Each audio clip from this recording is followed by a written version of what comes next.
Good morning. This really is a serious issue, but I just, everybody in this room knows it. The viewing audience knows this. This issue did not invent itself in 2020. This is these immigration issues that we have with South America and south of our border have been going on since the 1980s. Policies enacted in the 1980s or acted upon by the administrations of that time, and it has only gotten worse. But aside from larger philosophical discussions on policy, I just want to ask Mr. Heithecker if he could elaborate a little bit on how this proposal pencils out in terms of both budget and timelines. My understanding from your testimony is that the road will cost $40 to $60 million. The average or the estimated yearly maintenance cost would be about $250,000 a year. And just recognizing that the major maintenance issues and deferred road maintenance issues that your department has is it now totals $7.66 billion, and I'm sure the meter's still running with inflation costs and all of that.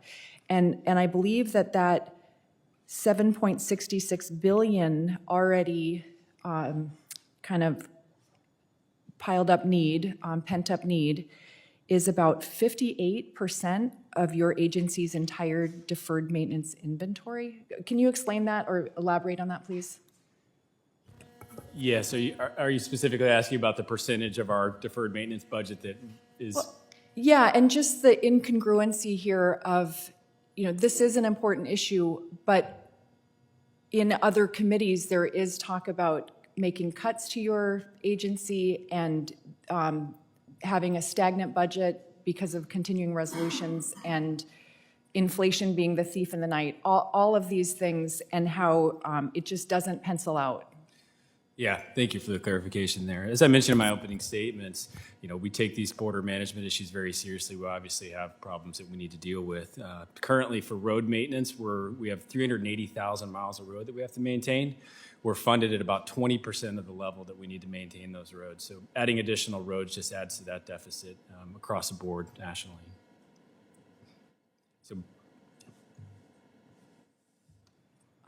So would the Forest Service be able to meet the requirements of ensuring border access and protection on federal lands and maintaining the existing inventory without an additional appropriation? And again, we all know this is not an appropriations committee, but if you could just speak to that. Yeah, as I mentioned, we only have about 20% of the budget necessary to maintain the roads that we currently have, so we'll just be adding to that additional maintenance backlog. And could you talk about the timeline that's specified in the bill and the actuality of meeting that? As I mentioned, with the current resources we have, that timeline would be a challenge.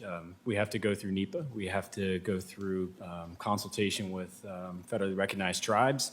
And depending on the level of analysis and the impacts that we recognize, we could be looking at anywhere from 4 to 7 years to try and get that analysis and road analysis and NEPA completed. Okay. There have been a couple comments about how the Secretary of Interior isn't here, and I just wondered if she had confirmed that she accepted the invitation to appear here,